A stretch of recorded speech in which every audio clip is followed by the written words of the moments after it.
and sisters. What you are seeing here is an inside joke, and it is hilarious. If you are a Caucasian man or a woman that is melanated from somewhere other than the United States of America, I bet you half of y'all don't know what the joke is. The other half don't know that they are the joke. And for some people that understand the joke and get it, they're not happy about it. But yet, many more still don't understand that the so-called ADOS, Black American, African American, whatever the hell everybody's calling themselves now, I say Aboriginal because we are indigenous to this land, the Aboriginal man to this land. I know that because of archaeology and stuff like that. Oh, I also know that because I took the time and bothered to study and bothered to do some research. And most of my arguments that I get into come from ignorant fools that think they could teach me something when they don't know nothing, because I can tell by the research that I've done and understand that I need to do more. I can tell that they haven't done any. But like the females that raised them, single by herself, those so-called black brothers, which I don't consider them my brothers, they talk in a way that the females talk, and out of their feelings, just like the female. And you can tell they haven't done any research. But there is a joke here.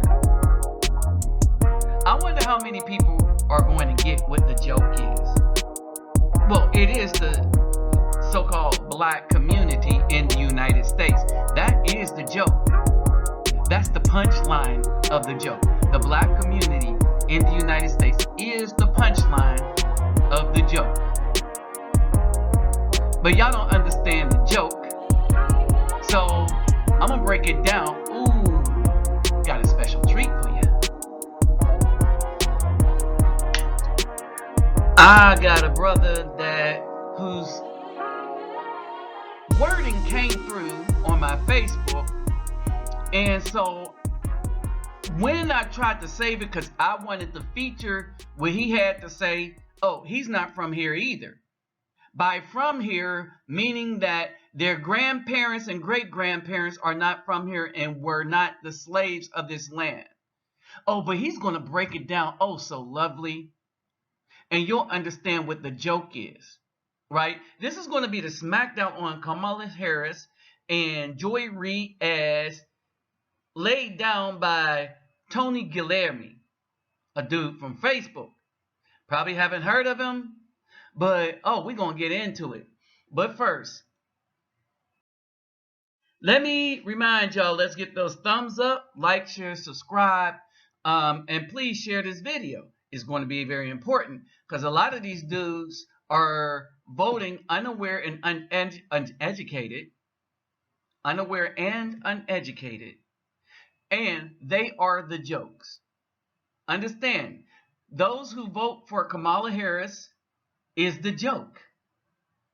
And I'm going to have this brother break it down to you, and then I'm going to let you know what the joke is. Now, so my Cash App and my PayPal me is still in the description box.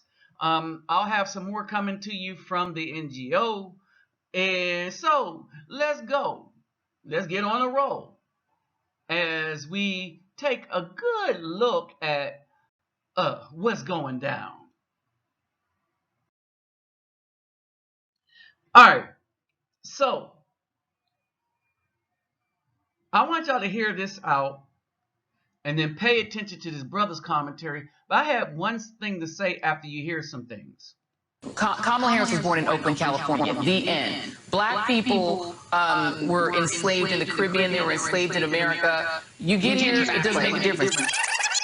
Black people were enslaved in the Caribbean, they were enslaved in America. You get here, it doesn't make a difference. You get here, it doesn't make a difference. You get here, it doesn't make a difference. You're born in America. I mean, by their token, I'm not African American. Both my parents are immigrants. Right. So, yes, she is exactly right. So is the trader next to her. They're both exactly right. She's not one of us. She is definitely not one of us. She was in the islands, right? And we normally would have love for the islands, but the islands come here to replace us and then disparage what we've gone through. All right? These females come after all the fighting's done. But I'm going to let Mr. Tony Guillerme break that down. But I want y'all to pay attention to this. If you are an Afro male, if I was you, I'd be watching who I vote for and support, because they are replacing your behind in every aspects of the news media and the politics, the schools, and everything else. I want y'all to understand something. If you are an Afro man, they don't want no more Bernard Shaws. They don't want no more Tavis Smileys. All right, the people that's going to stand up for something. They got the sellout females or the dude that's a part of the alphabet crew. But no real hetero Afro men that value family anymore. They got a bunch of athletes that will sell out because they have to. They belong, and they signed their names to these contracts with these media conglomerations, so they can't say anything. All right? That's who these people are.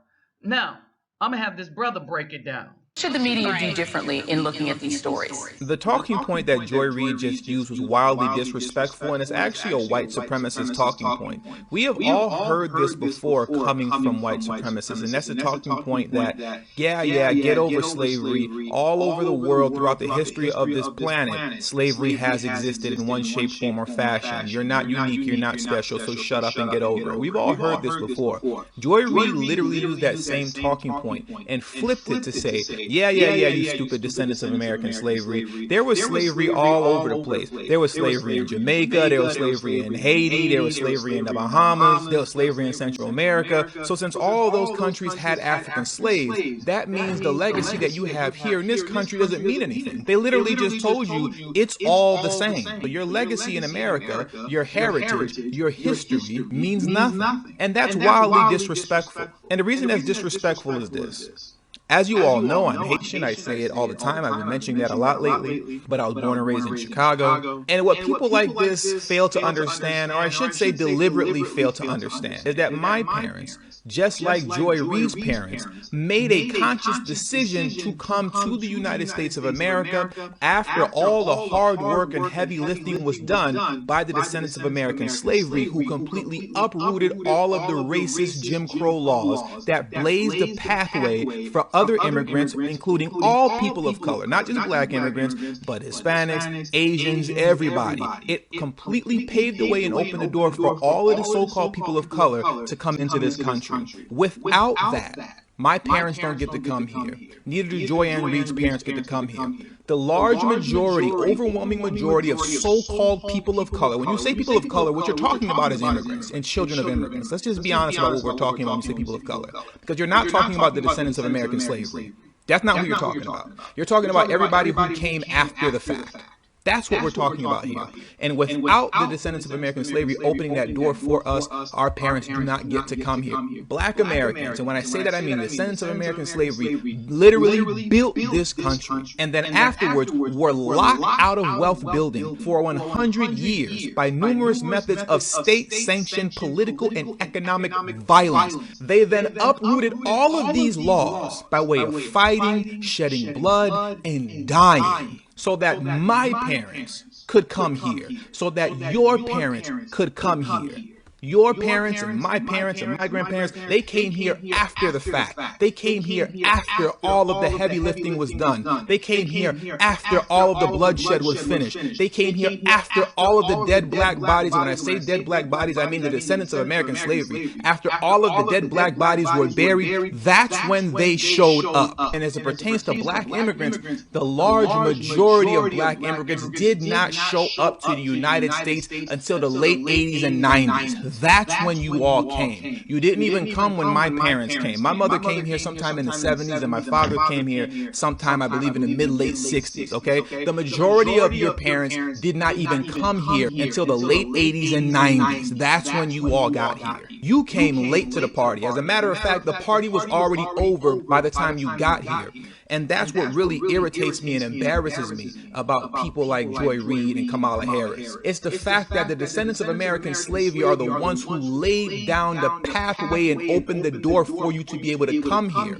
And in return, what you do is spit in their faces by saying your legacy, your heritage, and your history doesn't matter. It's all the same because, yeah, we were slaves too in another country. That is wildly disrespectful. And all because of what? To justify Kamala Harris's blackness so that you can get the black vote. They don't have no policy for you, no legislation for you, no reparations for you. They don't have anything for you that has to do with actually benefiting the black community. There's nothing for you.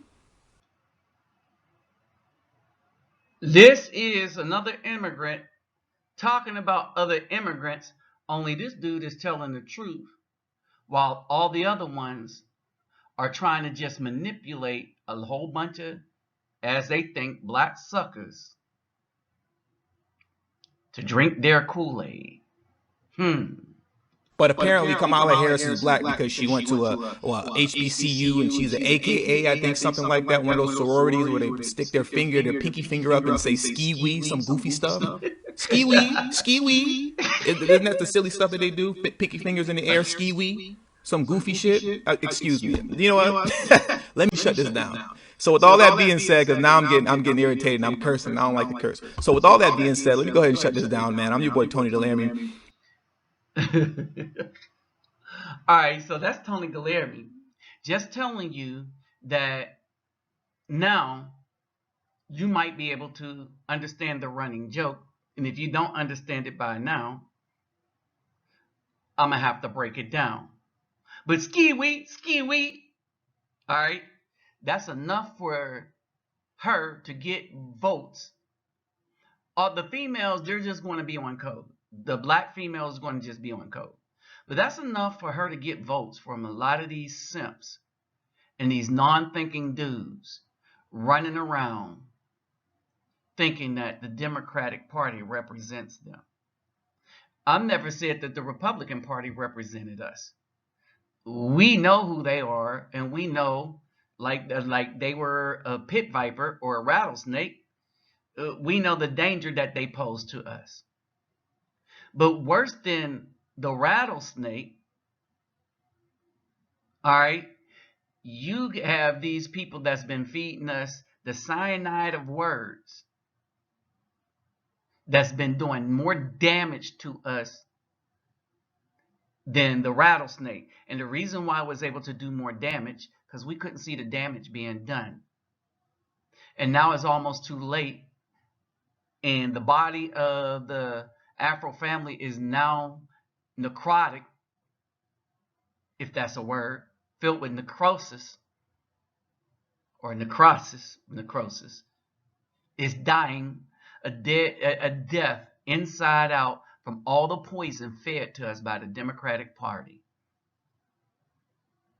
And hardly anybody saw it coming, because the poison that was fed came subtly and came through, yes, that's right, the so-called our woman, the BL female. Understand this. To the point where this woman raised everybody to think with their feelings, to now they become the running joke of the Democratic Party. Period. You don't get that? We are the joke. How we're the joke? I'm going to break down how we're the joke. They put a man and tried to put him in the same class as MLK, Frederick Douglass, and Malcolm X. And that's Barack Obama. He ain't even one of them. His father was Kenyan. His mother was a Caucasian woman. He was raised by a Caucasian woman and man and sent to the best schools that they can. He was groomed to be the sellout president he turned out to be for. And at no time did we fare worse as a community than under the 8 years of his leadership. And how bad did it get?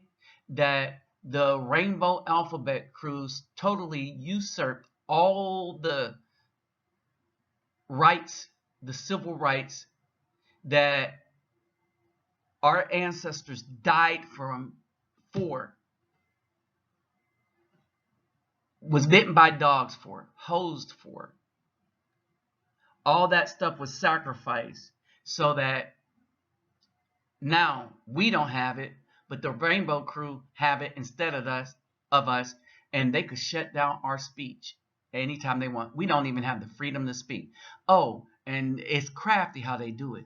They'll get the females to join in our groups and shut us down from the inside so that we will not have a voice anymore, because they understand that the BL female is the ultimate betrayal of the Afro male, and she is shutting us down in such a way that the Caucasian that wrote the Willie Lynch letter never could have hoped for such a better betrayal. Now let's get to the joke.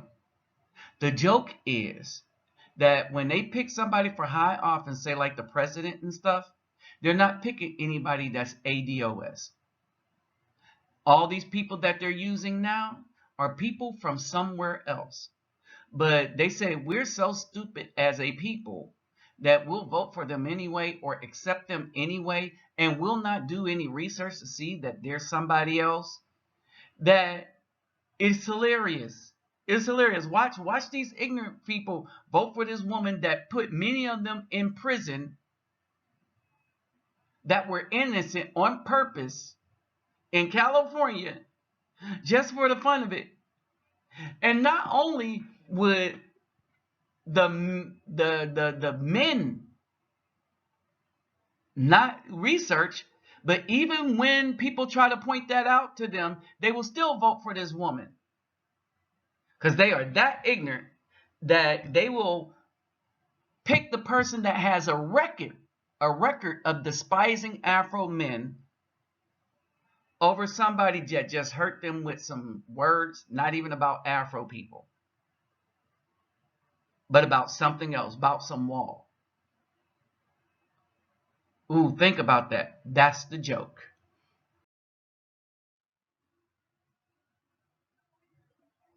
The current crop of Afro people ain't for crap. All right?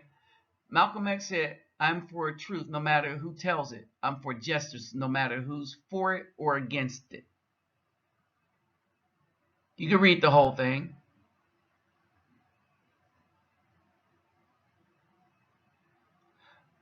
Or who is for or who is against. All right? This isn't who they're choosing.